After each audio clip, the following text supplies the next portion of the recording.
Ang kahalagahan ng edukasyon sa ating buhay. Ang edukasyon ay mahalagang bahagi ng ating buhay. Ito ay ang nagbibigay sa atin ng kaalaman, sanayan at pagkakataong umunlad. Edukasyon ang siyang nagtuturo sa atin kung paano mag-isip ng kritikal, magbasa, magsulat at magkaroon ng mabuting asal.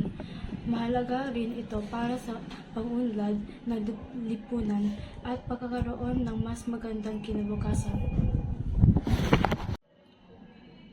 Sa pamamagitan ng edukasyon, nakakakuha tayo ng trabaho na naaangkop sa ating mga kasanayan at interes.